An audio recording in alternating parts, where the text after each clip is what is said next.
Resident Evil Requiem is finally here, and I was fortunate enough to play it a week early. Oh, fuck. So I wanted to put together this quick guide on 5 things you need to do to make sure you get the best possible experience during your time playing Resident Evil Requiem, especially if you plan on playing the New Game Plus mode. These are mistakes that I made during my playthrough, and I don't want you guys to make them. But don't worry, I will be keeping this entire thing spoiler-free with gameplay from only the first section. I try to keep my guides brief and to the point so you can learn something important and then go about your day. So I would really appreciate it if you could hit that like button and consider subscribing. At the time of this video, I am almost at 300 subs. Let's begin.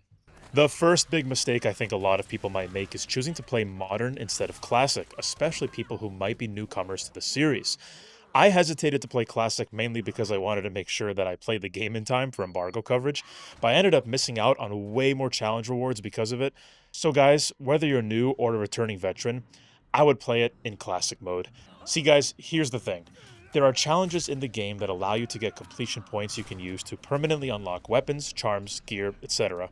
that can be used immediately during your playthrough, but also for any future playthrough you might do, such as playing on the hardcore difficulty. The classic mode has some easy challenges that get you easy, quick points, and I missed out on that from playing the modern mode. Playing classic, don't worry about the ink ribbons as they are really easy to find and craft.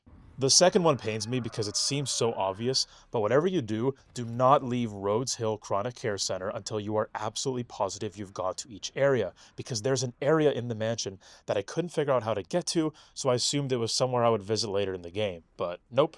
Once you leave that front door, you are not coming back, so anyone trying to take out all the raccoon bobbleheads or collect every piece of documents, make sure you put the time into going to that area. Speaking of documents, guys, the game tells you something so important right to your face early on. Looking for documents.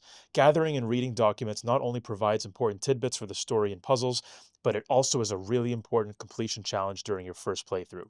If you plan on taking on the harder difficulty for New Game Plus, you're really going to need all the help you can get, so those completion points and gear that you permanently unlock are going to make a massive difference. So do not miss out on this. I thought I collected most of them, but after beating the game, I found out I still had quite a few left. One of the most crucial parts of your gameplay as Leon are the guns, and upgrading them throughout the game. I upgraded the wrong guns during my playthrough, and it cost me thousands of points, as selling that gun only gets you back its base value, and doesn't factor in the value of the upgrades that you might have put into it. Ouch. Slight spoilers ahead for guns you unlock during the game, but the guns I'm going to suggest you focus your upgrades on are these. Pro tip, use the semi-auto without the sight attached. I found it way easier to clear out enemies in close quarters this way. My last tip might be the most crucial during your playthrough with Grace specifically. Don't craft the wrong items. The handgun is useful, but use your crafting for the hemolytic injectors and Requiem pistol, not your main handgun. The injectors are way more effective for taking out enemies, but they're also very powerful even against some of the large roamers that are going to stalk you throughout the game. And the Requiem, although hard to come by with ammo, can help finish these bosses off to get the exclusive charms and gear that they can drop, which you will not want to miss out on. I hope your Resident Evil Requiem playthrough goes well, as it's such an amazing game and I am very excited for people around the world to play it. Please leave a like and subscribe, and let me know in the comments what your favorite Resident Evil game is, and if you guys have any other questions. My name is Phil, and I will see you guys in the next video. Thanks for watching. Well, that's my cardio for the week.